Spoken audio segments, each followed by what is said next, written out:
Good morning. Welcome. Carneros here. We're going to start a little live stream, a little bit of a dev interview. Looking forward to introducing my friend here and coworker. This is Magnus Hollmo. Magnus, tell him a little bit about yourself. What do you Yes, do for this company anyway? I don't do much. That's the advantage of my job. I don't have to do anything really. I tell other people what to do. Yes. Nice. So yeah, so I need I'm that. yeah, exactly. So yes, I'm Magnus, as the Americans say over here, Magnus, like a sheep, But I'm Magnus. That's how you pronounce it. I just taught Rick how to pronounce my name. It's Magnus. As I'm being Swedish. Some of you in Discord might know me as Offerlam, which means sacrificial lamb in Swedish, actually. And it comes from my old Quake days, where I used to stay at work playing Quake with my colleagues, killing each other. Lots of fun. Kind of miss those days. I'm too old for that now. Too tired. But yeah, so I'm the art director here at Playable Worlds. Been here for about a year now, I think. Feels longer or shorter, depending how you see it. So yeah, and my role means that I'm just mainly responsible for the visual look and feel of the game. So if you don't like how the game looks, you can come and yell at me. It's all my fault. That is fine. I saw someone on Reddit saying that the look and feel of the game is the fault of the lead engineer who likes furries, but that's not the right person to blame. It is me, and I don't have any strong feelings about furries in general. So just kind of put that out there. So hello Reddit Oh my audience. goodness. You're killing me. You're killing me. And we're only 5 minutes in.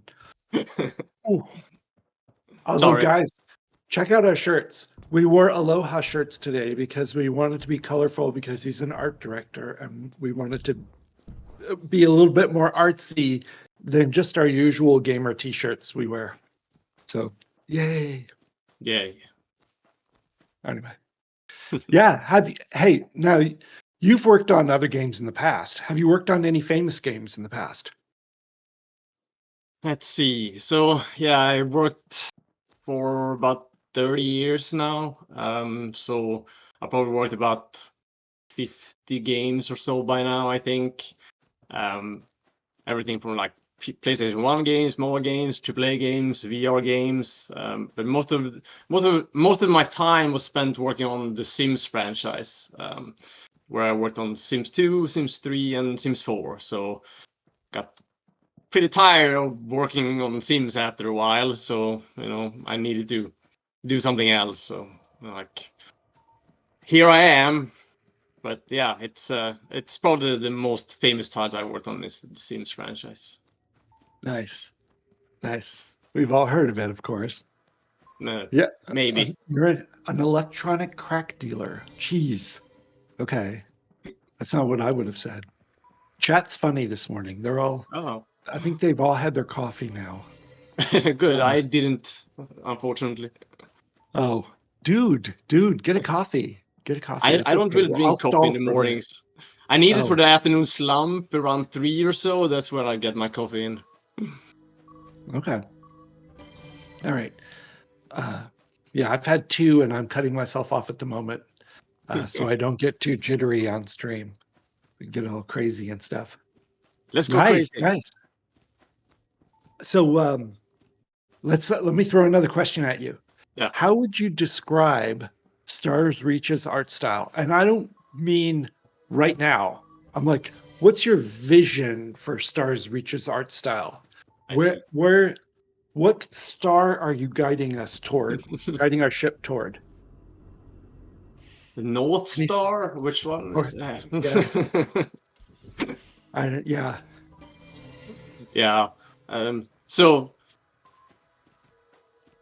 since I have said that I've only been here for a year, there's a lot of past history with the game, right? I mean, I'm coming in towards the end of it, where a lot of things have already been defined. So I'm not trying to re-change everything. That would be crazy at this point. So You I'm trying. you So can, dude. I'll be very You've busy, got and so would other people be very, very busy. But so I think for the general art style, I'm trying to slowly improve it, or maybe fastly improve it as much as we can. But I think the defined art style is what I would call stylized realism, where our things have fairly realistic proportions, but with simplified features, basically. Um, I mean, Star Wars is the classic science fantasy space opera with the bug-eyed monsters and brave explorers and rocket ships and fins and chrome finishes, ray guns and space pirates. So I think it was important to support that vision with the bright, colorful, playful tone, right? It feels wrong to have something else than that with that. So we've been taking a lot of inspiration from like retro and pulp science fiction from the 50s and 60s and 70s. We want the game to be, optimistic and fun, vibrant, like my shirt, and accessible for everyone. I think that Rap used the term grimdark, and there's a lot of grimdark sci-fi games out there already, and we certainly don't he want to means make it. grimdark. Yes, grimdark. Yes, and yeah, we don't want to make one of those games, right? So Yeah. here's one be fun and vibrant. So Yeah. like us, as I said, like our shirt and like you and me. That's kind of what we're going for. Nice. There's a movie coming up this summer that I'm super excited about. And I know you're tired of me mentioning it, but I love the retro futuristic feel you see if you watch the trailers for Fantastic Four First Steps. Yeah. If you have not looked at that trailer, wait till after the stream and then go and Google that or pull it up on YouTube. Yeah.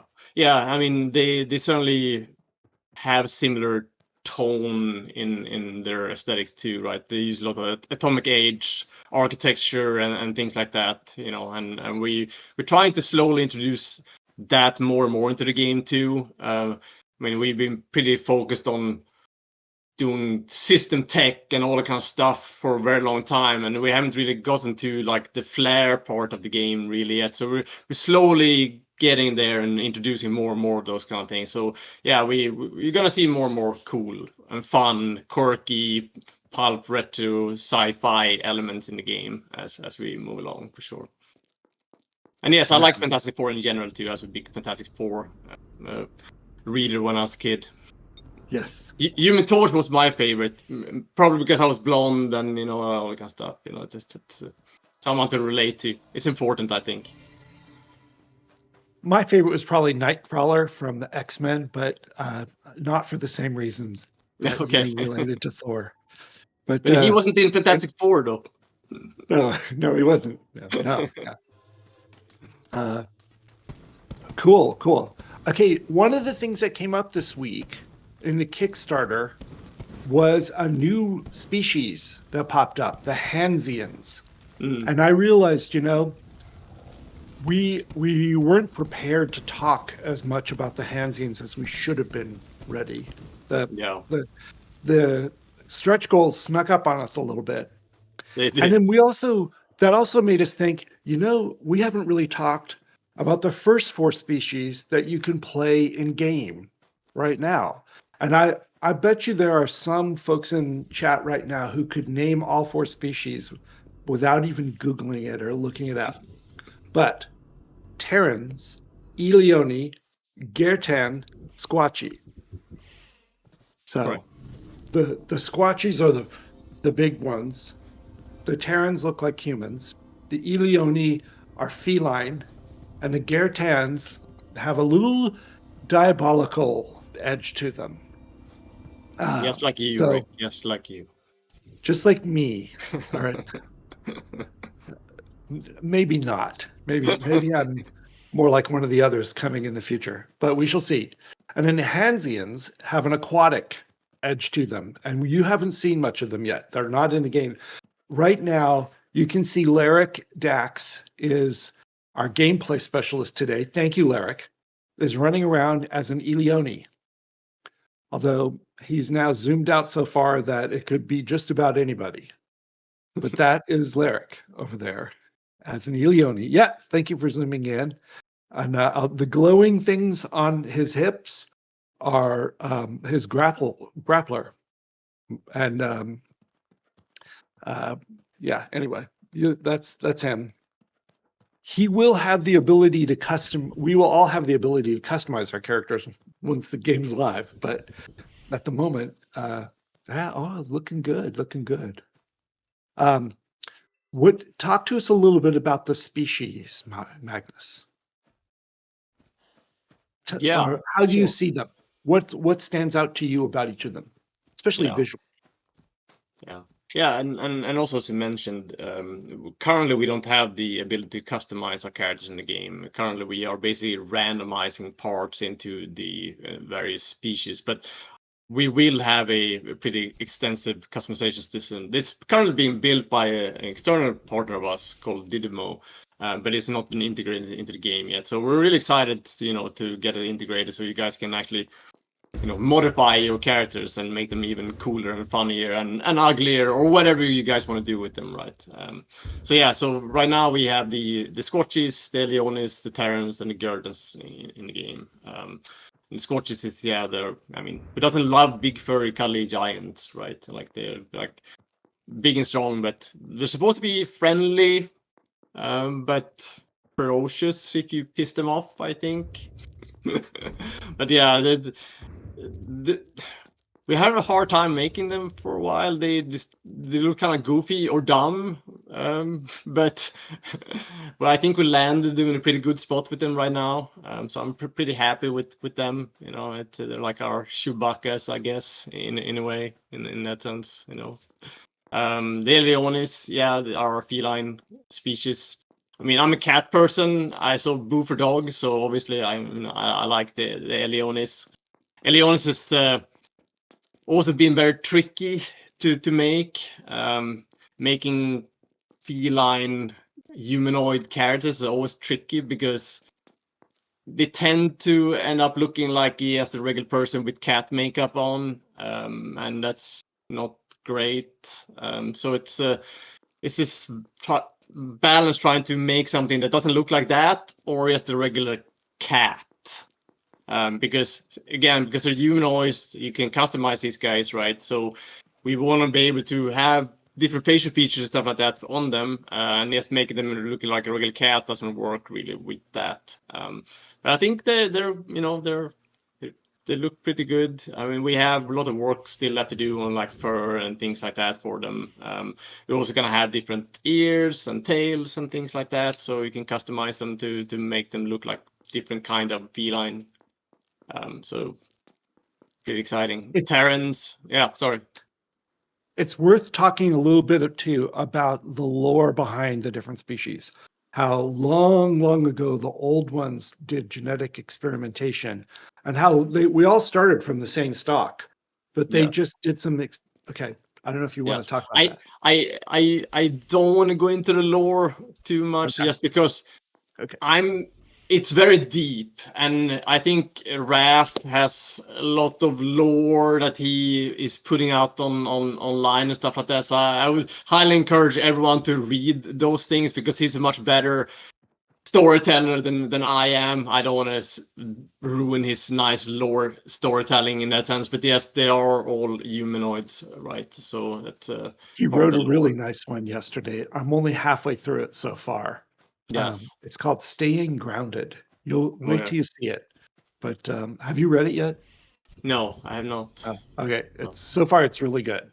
And so we were talking about the Hansians too. I believe he's been writing right up on the Hansians too for everyone to enjoy, and he will go into a little bit the background on how we make our species too. So it's highly recommended reading whenever that's available online.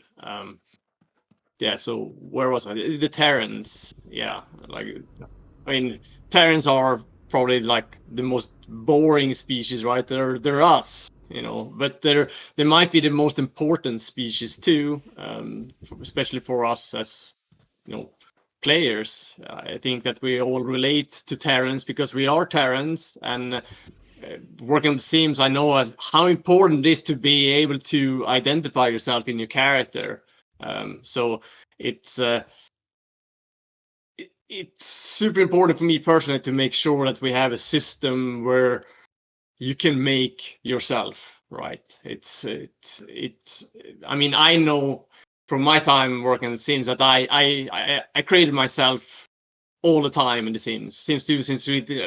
I always made myself, and it was pretty frustrating and disappointing when I couldn't pull that off, right? So yeah, it's one of my personal goals to try to make sure I can make myself pretty decently in our game compared to what I could do in other ones.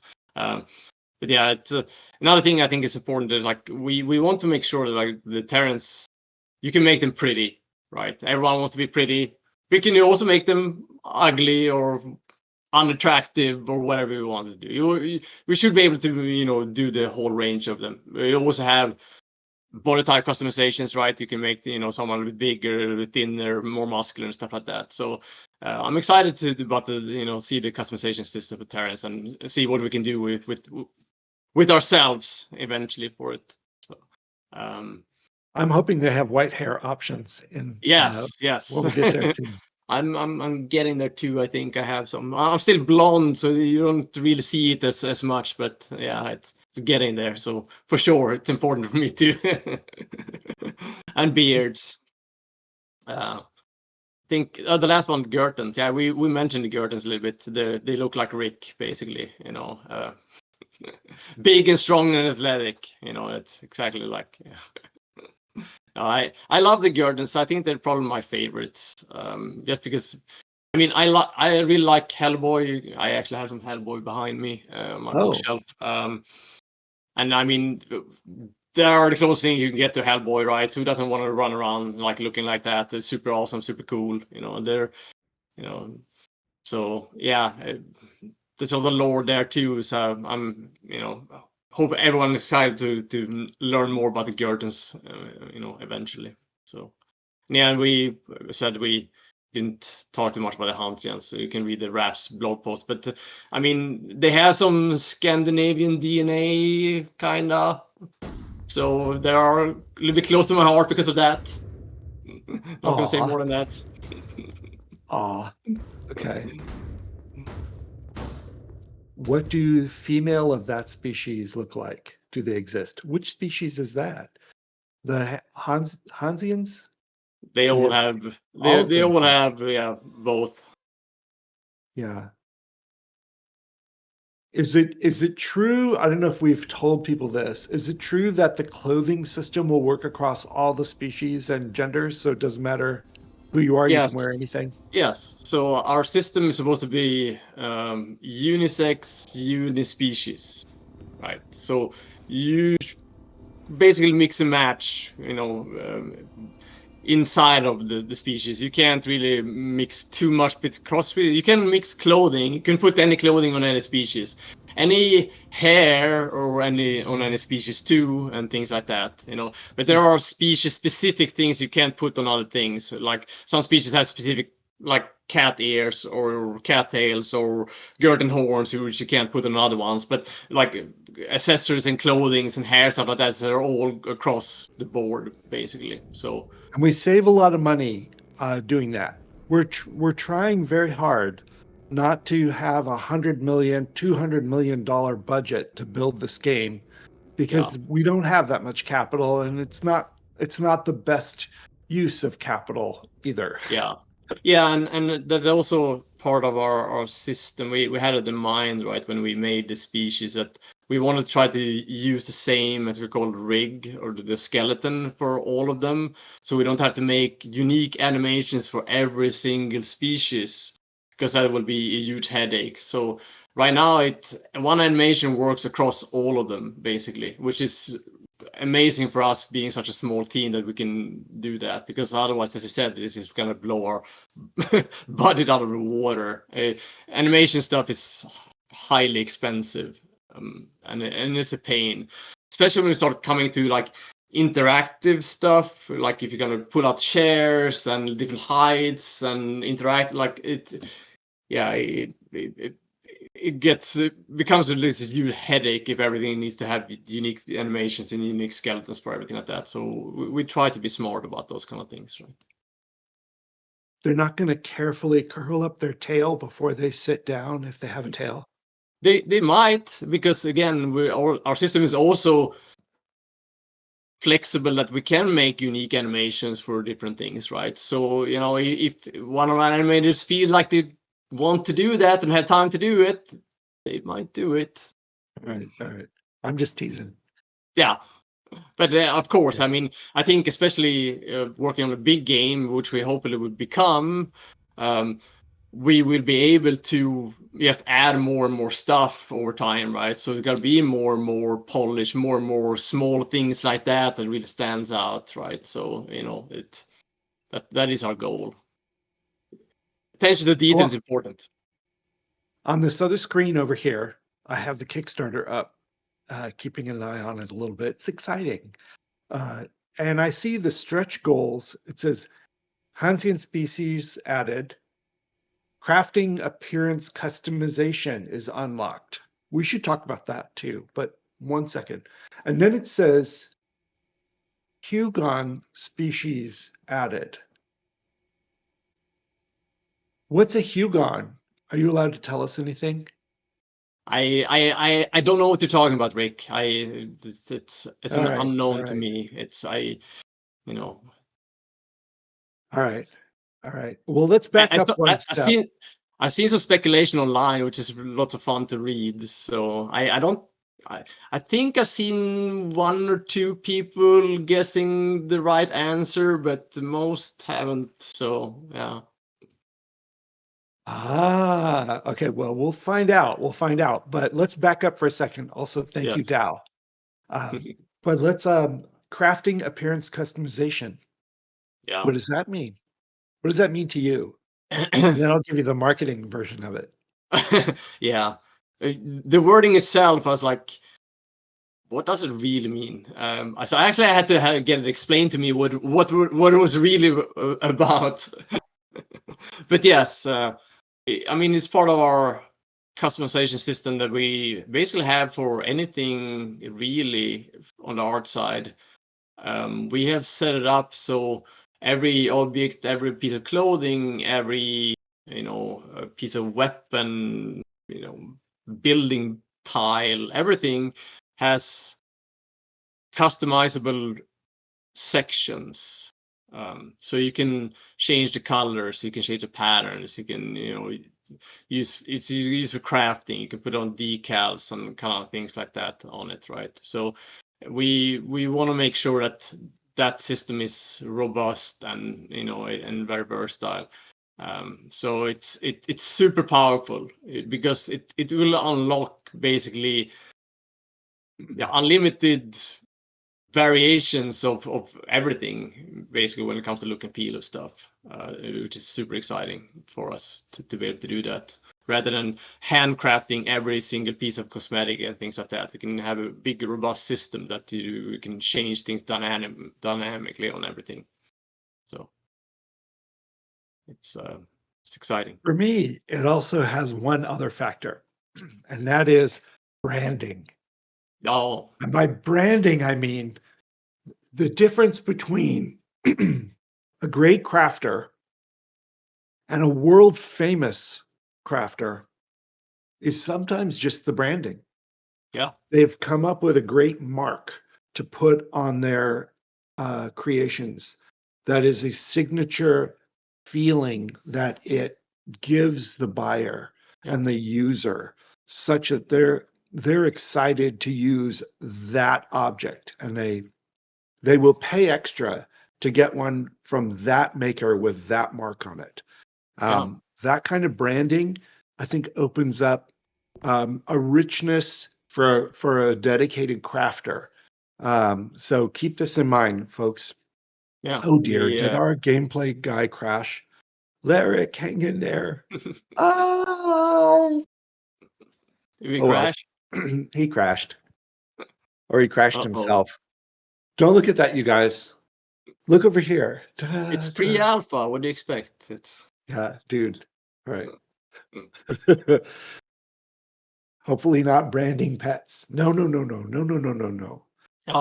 not that's the the same wrong word, kind. branding. Yeah. We don't have that in the game. No. Although we might end up having tattoos later. I haven't heard that.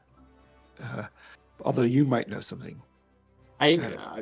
We have talked about it for sure, and our system is supposed to at least support the capability of adding things, because basically it's a stencil or decal you put on stuff. But Yeah. I haven't really seen any flash out designs on tattoos in particular, but certainly something we want to do eventually. Probably not going to be for launch then. Probably a post-launch thing. Yeah, I think we maybe. can get away with that being post-launch. Yeah. All right. So yeah, poor Larrick. He's probably trying to get back in the game. I don't even know if he can get in. Oh, he did.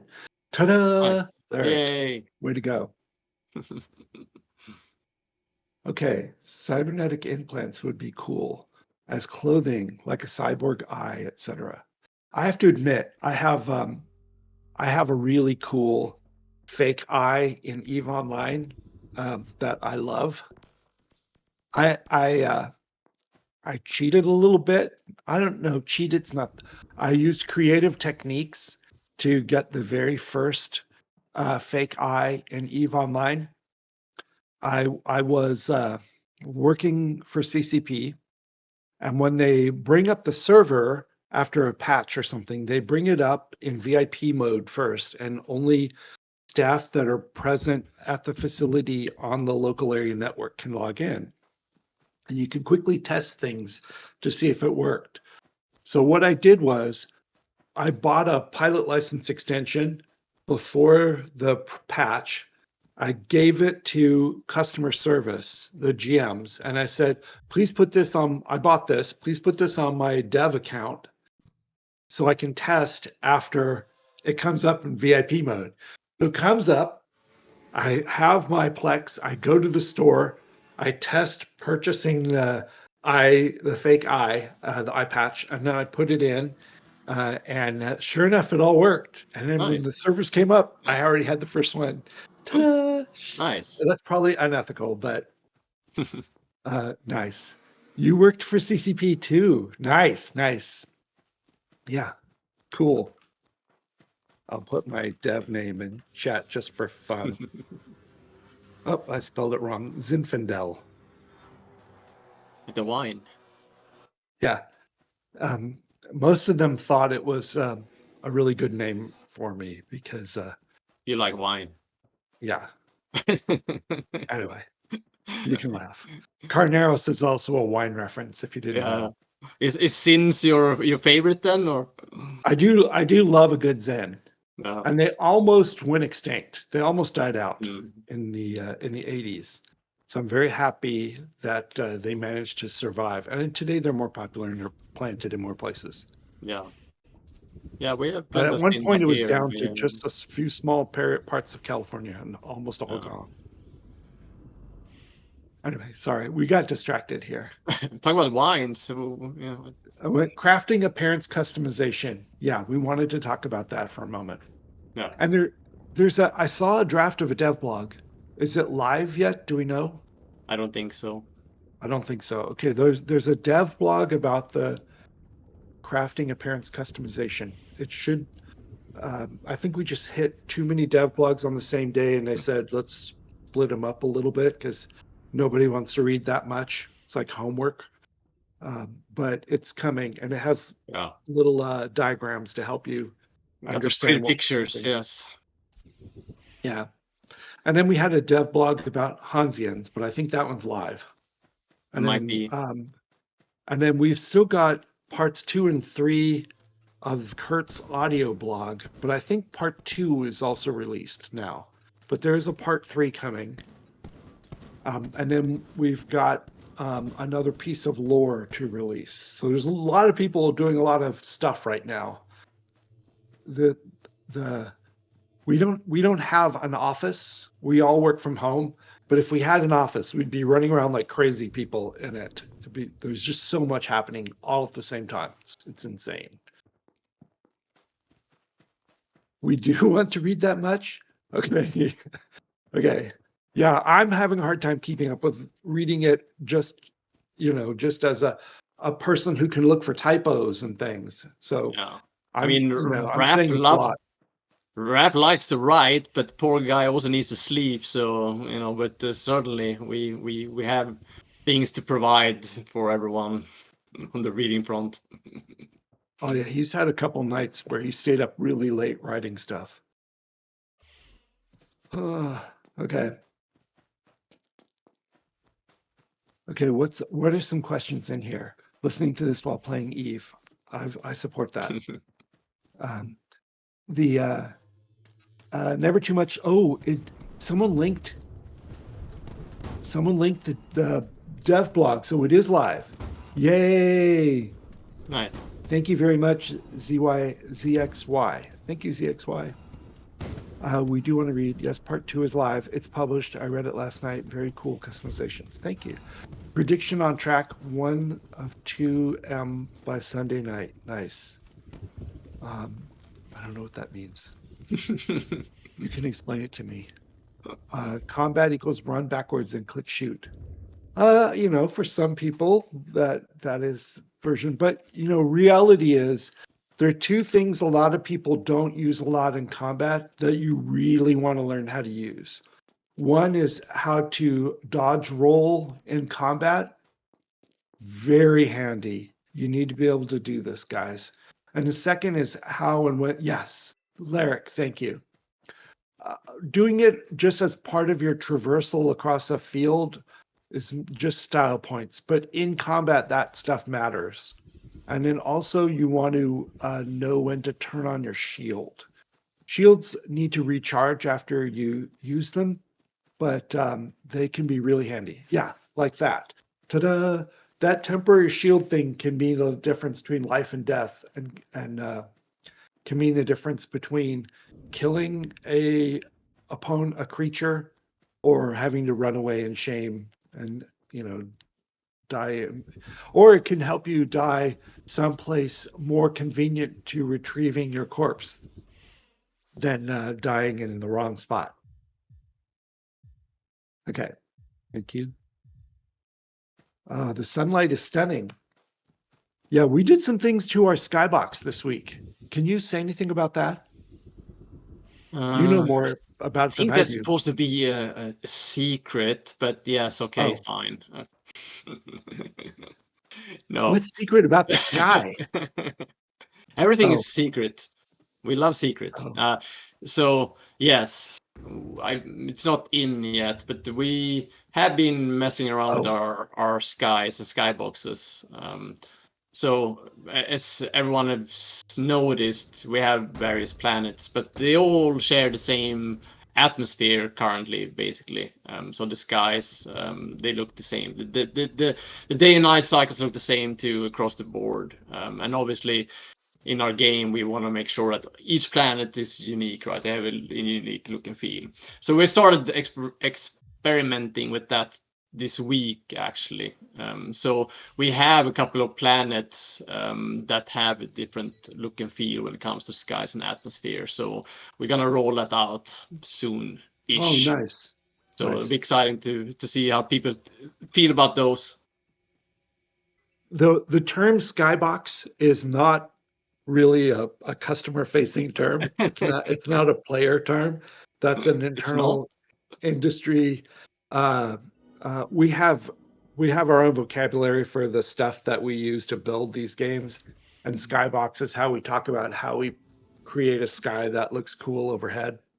Yeah. Uh, so yeah, but we probably shouldn't even be saying that. But we're working on it. We're working on it. Yes.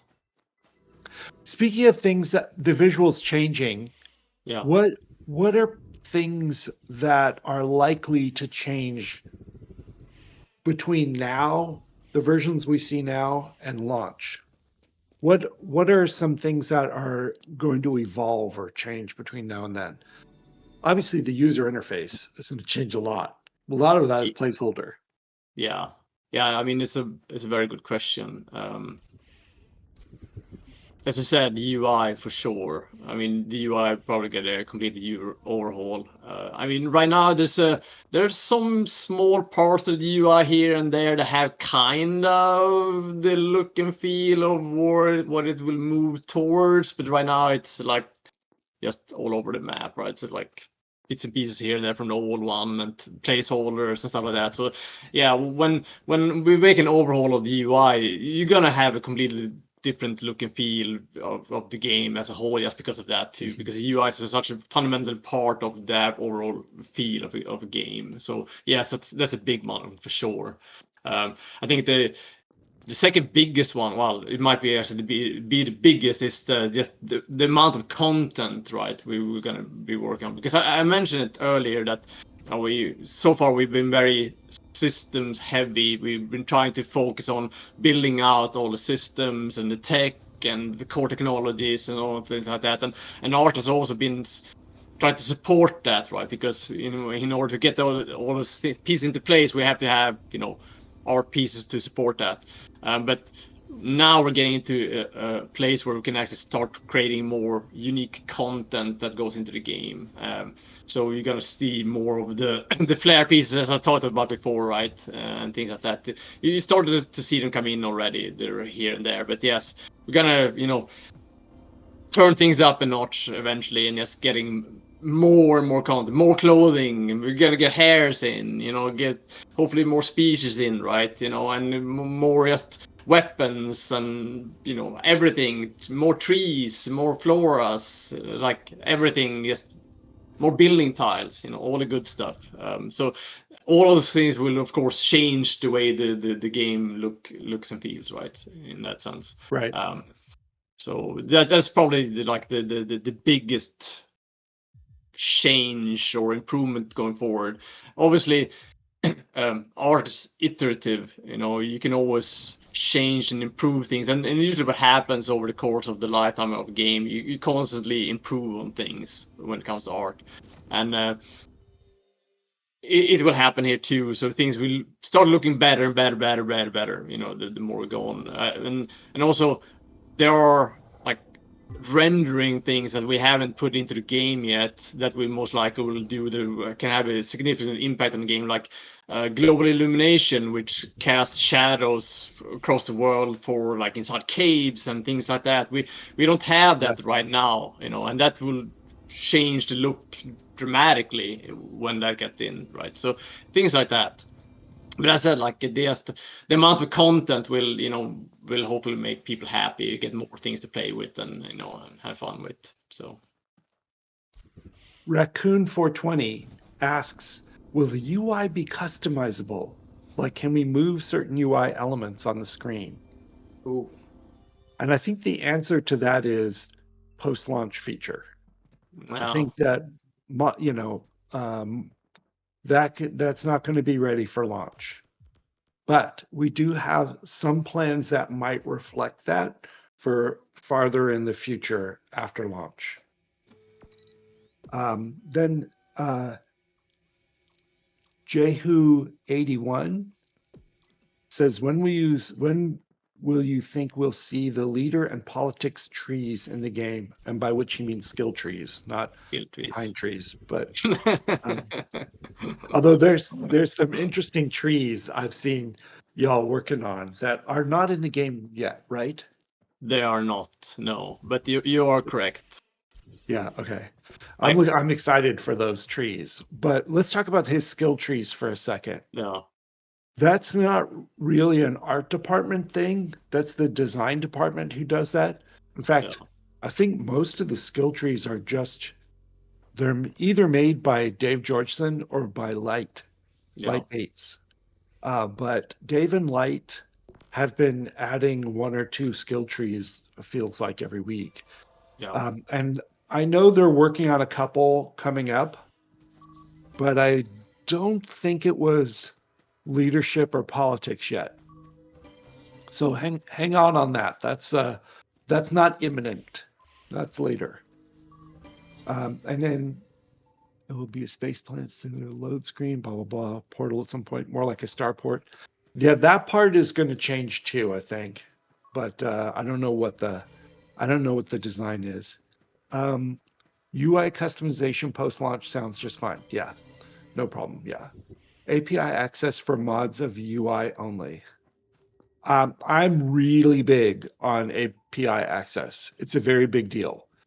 Yeah. My background includes running a nullsec Space Empire and Eve for 8 years and holding sovereign space on the fringes of the galaxy. And you freaking absolutely need API access for that kind of stuff. We had an IT team and we would make our own software for our group. And I'm a big proponent of that. If I have any influence anywhere, it's going to happen. But it also is very likely to be a post-launch feature, which is not ideal, but I'm old and I can be patient. I'll tell stories. You're very patient, Rick. Yeah, if you come to the launch party and put a glass of wine in me, I'll tell you where I learned patience, and it's an interesting story. Can we talk about creature art and design? I think that's for you. Or Flora design. Really love how realistic, in particular, the Flora looks. Who makes all that Flora, by the way? Is that you? You don't do it yourself. It's a team effort, and as I think I started this conversation saying that I don't really do much, and that it's partly true. I don't really get to do much actually hands-on stuff, so I can't take any credit for actually doing pretty stuff that is in the game. I just tell other people, to do them. I think a lot of the trees was done by our talented environment artist Aaron, and yeah, you touched on that a little bit when it comes to Flora. Is that Yeah. We started making Flora based on Earth-like environments, like Terran-like environments, like our Earth, which makes sense because it's easy, right? Let's make a pine tree. You have reference, you have pictures of pine trees, and I mean there are, I don't know, millions of different floras on our planet, so there's plenty of things to do, and we kind of got caught up in that, I think, a little bit, and kind of neglected the more unique flora that doesn't exist, because obviously there's no concept art available that you can just download and look here, like. So we focused a lot of our environment work on real life stuff. So we are changing that. We're trying to change that. We're gonna focus a little bit more on unique flora that doesn't exist on like Terran world. So you're gonna see some more cool, unique looking alien stuff coming up shortly too. So Half kidding, but why is it that all your really talented artists on your team are too shy to come on stream?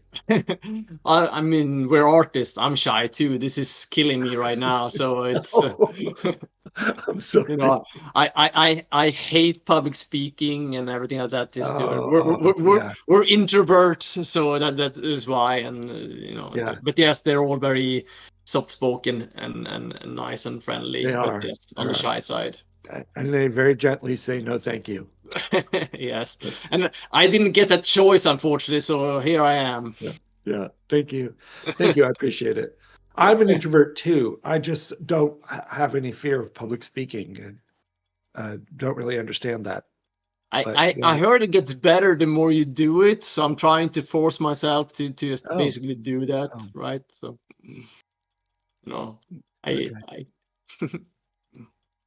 Okay, and then they're asking, what's your influence for spaceship design? Now, I know you haven't shown much spaceship yet, but I also know there's a part of your brain that's designing spaceships at any given moment. Yeah. And that you have some ideas. Are you prepared to share any of your influences? Yeah, sure. It's a broad subject and broad question though. We have different technologies in the game, so to speak. The Terrans have their own technology, servitors have their own technology, there's the old ones that have their own technology and things like that, and they all look different from each other. So like a servitor spaceship would look different than a Terran spaceship. So they would take influence from different things in that sense, and I don't really want to disclose too much of the look and feel of certain of those kind of things because it should be a surprise. But for the Terrans, we have a shape language in general for Terrans that are playful, a little bit bubbly, soft in that sense, and then Servitors go a little bit more sleek, hard, a little bit more pointy, utilitarian, they're the police, right? So they should feel a little more stark and harsh, and the Terrans more soft and cuddly and friendly and colorful in that sense. So that will also show up in the spaceship designs, right? So What about Hansian spaceships? Yes, there will be giant jellyfishes floating around the space. Obviously, like I don't think we've really done any exploration on particularly those spaceships, but yeah, I can see a lot of fun things with those for sure. Personally, I'm a big fan of Mobius, who's a French illustrator, and I think a lot of his designs are probably aligned pretty well with Terran technology in general. So if you just want to look at a specific artist, how he does his stuff, Mobius is probably a good one to look at if you want to get a feel for it. But we take inspiration for a lot of different things, everything from from Ghibli movies and French illustrators and stuff like that. And there's again atomic age designs and things like that. I mean, we talked about spaceships, right? With chrome and fins and things like that, the classic look and feel of spaceships from that era. So a lot of things gonna look in that vein when it comes to Terran technology. That answered the question. Nice. Got my mind going.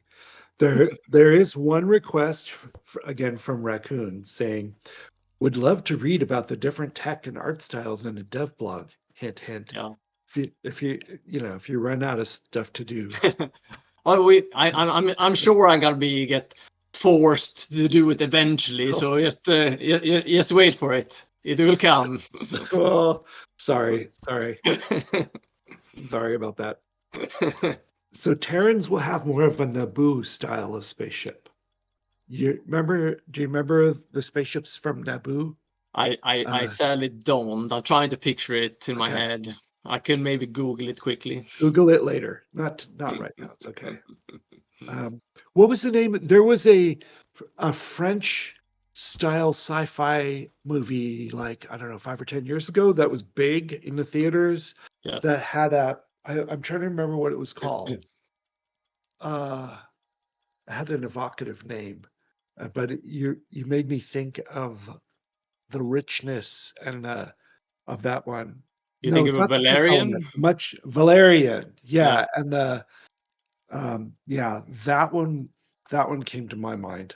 Yeah, I actually again have the whole Oh, Valerian comic book collection on my shelf back here. So yes, it's okay. also a big inspiration, all French sci-fi stuff, so for sure. I'm a Francophile. It's not so I get it. I get it.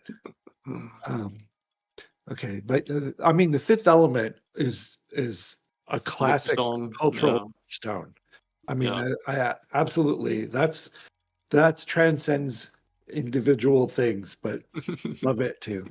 But Yes. yeah, Naboo spaceships are all chrome looking ones from the Phantom Menace. Oh, Mine was okay, always yeah, I remember it. Right. of Feng Ju more than Mobius. Yeah. Although there have been different interpretations of Doom, some Yeah. more striking than others. Yes. Bubbles. I wonder if that's Jetsons like.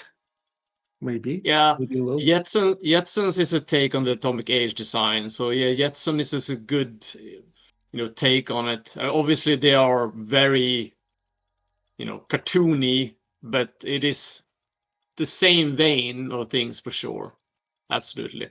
You can also see it a little bit in Futurama, for instance. Futurama also have the similar like Jetson look and feel on some of the sci-fi stuff. So obviously we're not going that stylized, but yes, it's same kind of like quirky, fun look to things. Yes. Yeah. Don't change your pronunciation for us, dude. No, it's all good. No. No. So, folks, if you're listening, feel free to put questions in the chat. It's relatively difficult to get our friend Magnus to come on a stream, so now's the time to ask him and stuff. Yes, it will never happen again. This is your last chance. Oh, dude, no, don't say that. Okay. All right. Kidding. I'm enjoying myself so far, so I might show up again. Thank you. If you can find them, look at the Starship skiing Starship something on Earth and Beyond. The skins, I guess. The metallic skins were fantastic. You could feather, mix, and match colors. I haven't thought about Earth and Beyond in years. Is there a plan to make a single-user version of the Tech Runner tier available to upgrade or add to my pledge after the Kickstarter closes? It seems like Tech Runner is the only way to get the smuggler kit stuff at launch. Okay, I have a few thoughts to layer on top of that one. Okay. First of all, everything in there you can craft or someone else can craft for you. All of it. None of it is going to be you have to buy it to get it. It's not that kind of thing. Trust me, although I do admit when we set up those, there's sort of two similarly priced high ticket packages there on Kickstarter. One's the Tech Runner, and the other one had to do with hang on. It had to do with a Nebula Surfer. Okay, it doesn't sound like it, but the Nebula Surfer was great for moving goods in bulk around the galaxy. And that is a huge benefit to a group you might join. You can help them move stuff around. It's good to have one person who's good at logistics in your guild, so to speak. The Tech Runner is more of an individual type thing. You're going to slip through with a small load of contraband cargo, things that the servitors wouldn't want you to be moving around. Things that they would confiscate if they caught it, like lemon cake. I'm just kidding. I made that up. I would confiscate it if it walked by my house right now. So I love lemon cake. But we don't, we're not saying you don't like it. All right. Okay. But citrus has no place in cake. We probably designed these two packages with the inversely. We probably should have made the solo one be the smuggler and the group oriented one be the Nebula Surfer. Probably a mistake on our part, because we do have people who wish they had this or that. Now, unfortunately, we can't mix and match them. We can't just we can't sell you one and then let you trade out others. You can do it in game. You could find someone that bought the Nebula one or the Tech Runner and say, I'll work a deal with you. I'll trade you this for that. We could do that. None of these things are locked to your character. You can choose to go in and sell them or give them away or trade them to someone else. You can do that. And then, of course, you'll be able to make them later. There will be some late pledge offers available after the Kickstarter ends. We don't know what those are yet. They won't be as good a deal as the Kickstarter ones. In general, industry best practices that we more or less have to follow and be a good citizen is your best deals are sort of early access, early bird deals on Kickstarter, followed by deals on Kickstarter. Later, we'll do founders packs on Steam and sell early access to the game. Those founders packs can be good, but they can't be as good as Kickstarter, according to the rules of the universe and what people's expectations are. And you should never surprise a gamer audience too much, or they get their pitchforks out. Am I wrong? Can I get an amen in chat? So we'll follow the rules as best we can. We'll put some things together.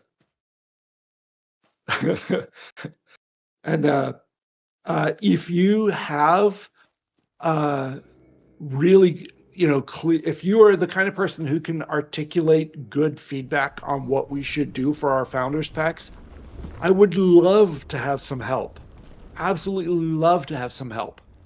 Dave Georgeson and I are more or less proposing things and getting Raf to give us the nod is how some of this is happening. So I'm super grateful for any help on that. If y'all don't know how to get a hold of me by now, I'm surprised.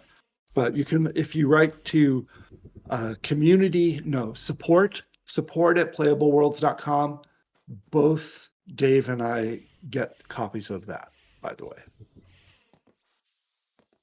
Okay. I feel like I didn't do a great job answering it, but that's what I can say at the moment. Whether or not we can, build the right thing for you, I'll see what we can do. Okay, will we be able to light up sinos to get freighters to jump in the outskirts of star systems? I don't know that part yet. That's a Dave Georgeson question. Can you talk about the art design around consumables and food items in the game? Yes, I haven't seen animations for eating a burrito or what, Have you thought about that? Have you even thought about this stuff? Yes, there is when it comes to animations, for sure, there's a huge long list of animations that needs to be done, and it's on there. I mean, we're a small team, and there's many animations to be done, and it's not a high priority doing those kind of flare. I would call it flare thing, basically, right? Like you have the core mechanics, running, jumping, and those are the more important things, right? Than the flare ones, holding a burrito, eating it, and picking your nose and things like that. But like, of course, it's things we want to do eventually, for sure. Are they going to be able to talk with their mouth full? I hope not. I'm just kidding. Yeah, maybe. Actually, that's a good question. Not question, but we currently don't have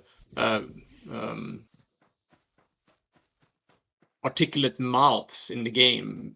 Right now, they're all just stoic, right? They don't move, but it is something we will have. So they can smile, they can open their mouth, they can chew, whatever things. So that will be an improvement, because a lot of our relatable things comes from our facial expressions, right? If we're happy, sad, all the kind of things. So that's super important. It's something we will have eventually. But right now, yeah, they're all kind of like just the same, which is a little bit sad to see. But they will cry, they will laugh, they will frown, they will, I don't know, make funny faces eventually. And all right, thank you, Beanstalk Head. We love you because of Beanstalk City. So Yes. Love what you did there.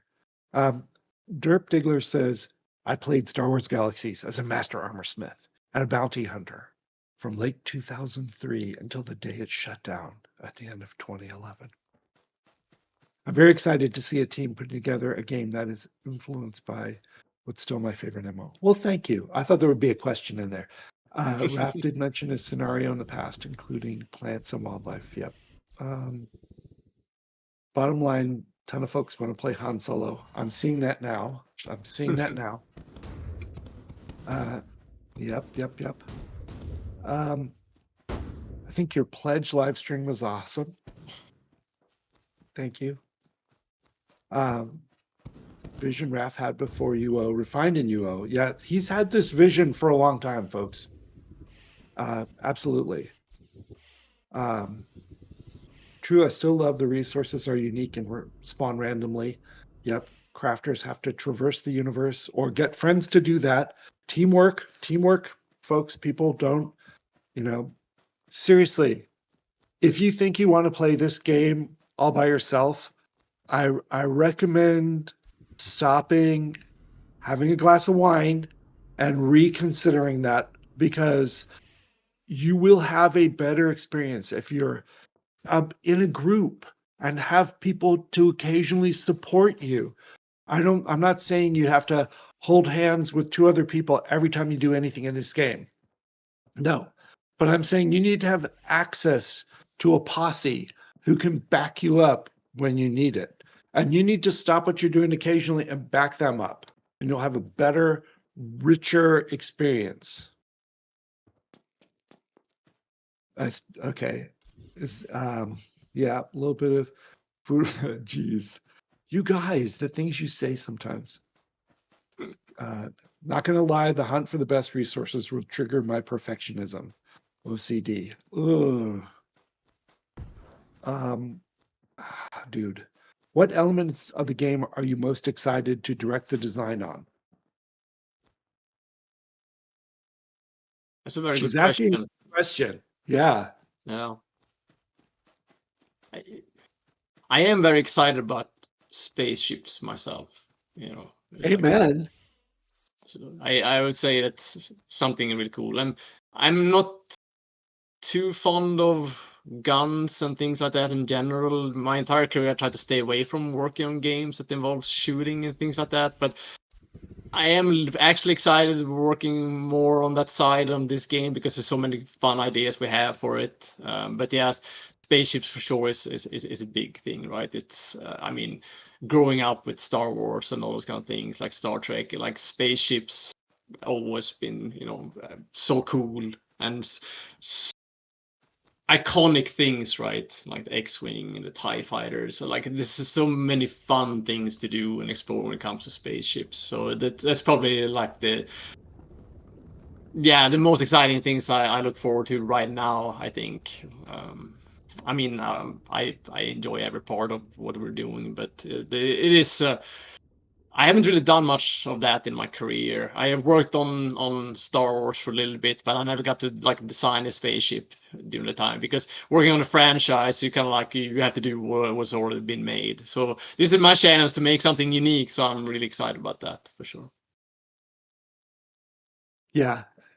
If you're in the audience and you've played Eve, I'm gonna have to show him at some point a Sancha Nightmare class battleship, because that's one of my favorite ship designs in Eve Online, and I have to see what he thinks of that.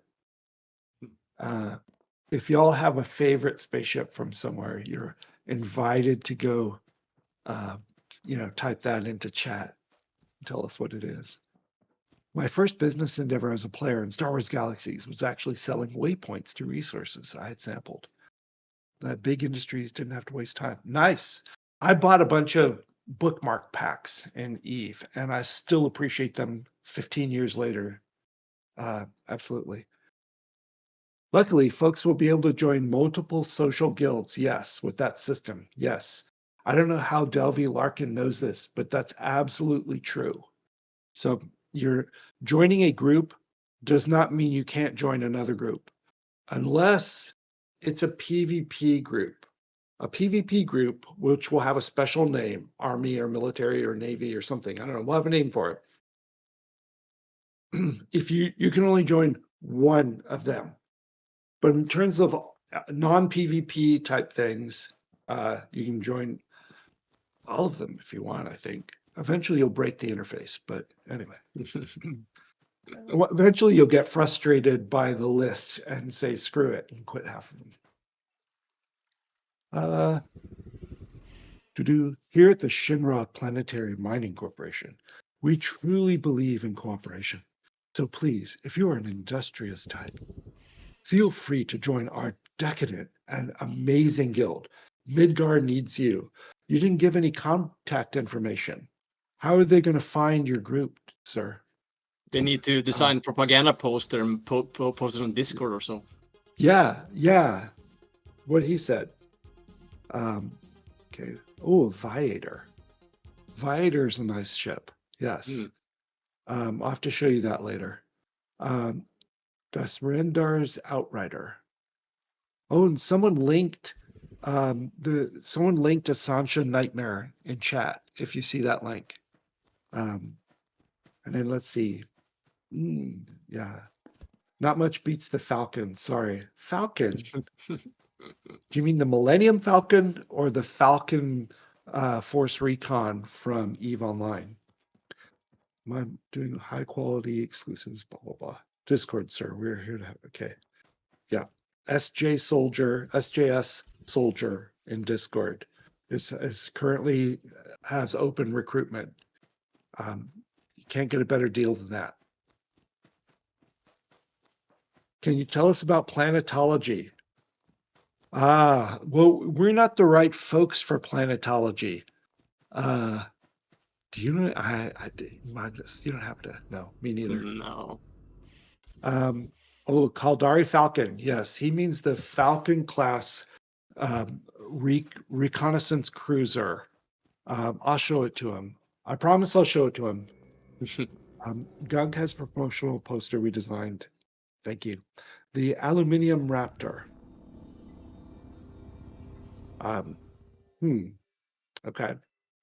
Oh, he's referring to the Corellian freighter.